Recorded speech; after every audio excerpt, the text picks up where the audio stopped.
Okay, so let's play the game and Yeah, let's play Life is Strange. So this is the very beginning of the game. I think this is one of the very difficult sequence of the beginning of the production because this is the first time the player will see what the game looks like and will be inside the story. So we got a lot of discussion about this one and a lot of discussion about the shots, how we are going to present Mac's character. The important, as this is a video game, is the player to know where he has to go and the objective of each scene. This scene is a link to the end of the game, of course, and it's also to close the loop and begin with this scene. And when you know the end of the game was something we really wanted to have, so we can see all the FX, and we've got one FX artist, very talented, Thomas. Here you can see a lot of his work, all the particles, the tornado. we took a lot of time to work on this tornado because when you're working on an episodic game, it's important to still hook the player from episode one. So that's the kind of discussion we had about the rhythm, to when should we put something that has a bit more impact and that feels something that shows the player that there is something bigger. So this introduction was a bit like that. We wanted in Life is Strange the player to always know what Max is knowing and to just be with her. At this moment, Max doesn't know where she is and the player doesn't know it either.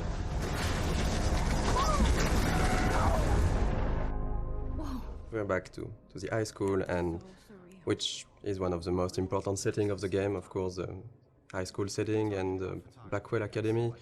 High school is something where the player will feel comfortable because he knows it, but the transition from the cliff to there is the twist of having something really different, and that should hook the player to say, oh, it's not just a teen story, there is more to it. And then, of course, we can go much over than that and twist it and change the characters. But it was an interesting starting point creatively. This kind of introduction is really important because in one sequence with some shots you have to discover all the different characters, the main ones, so you will see of course Jefferson, Kate and Victoria. And it was quite hard to decide between not showing too much, to not break the idea of the game, to not be too big compared to what the game would be after.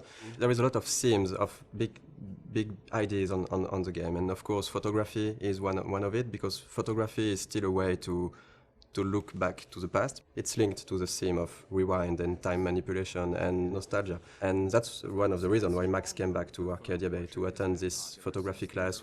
I think for the player to be like Max back in this town when she don't know everyone, but you've got to respect the schedule. It's really, as a player, something great to discover. Also, the lighting was really important in this scene to break the cliff ambience by this sunny atmosphere and all this light coming from the windows. And maybe we decided to have a private high school rather than just a regular high school for the photography course. But it was also to be able to have less students because we wanted the story to be a bit more intimate. We didn't want it to be like this huge high school with so many students. But based on what the player is doing, you can really learn more about them and see that they're actually not just the stereotype and the archetype you would think they are. This is still a perfect example of how episodic is hard, because if you look closely at this poster, there is a mistake on it. It says that the exhibition takes place in the De Young Museum of Art, when actually it's not that. In episode 5, it's the Zeitgeist Gallery. We have a really great community, so thank you guys. And people found out this mistake, and yes, it is a mistake. It's when in episode 5 we found out that we couldn't be a museum. It was too big, so it has to be an art gallery. So we changed the name, and yes, there is a mistake like this in episode 1. How cute I looked yet. I was about to. Welcome to the real world. We really wanted to have this feeling of being part of a whole high school. So it means a lot of people, it means bullying, it means difficulties when you're a teenager in this kind of world. Showing the different cliques and different kind of teenager. I think a lot of players love this introduction. The use of music here is really important. Is as Max feels insecure in this atmosphere, we wanted her to isolate, and the music is a great way of isolate yourself when you just want to be on your own. And so since the beginning of the game, we were working with licensed tracks, licensed music. We test when we testing and prototype some scenes. We put some licensed tracks from artists we love. and Sin Matters one of them.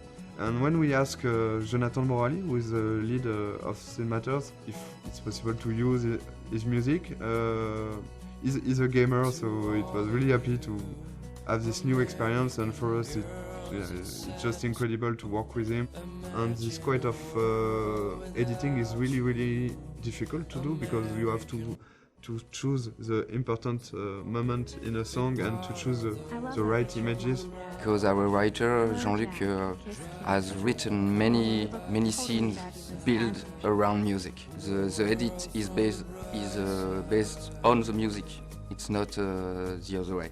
The music is really important in the game. It explains a lot about the characters, because the choice of the music, the choice of the artist means a lot. For example, Chloe won't listen to the same artist as Max. For the anecdote, for this guitar part, we asked the lead singer of Sin Matters to take his guitar and to play on top of Gonzalez's song in a clumsy way, to be sure that it would be like Max playing guitar.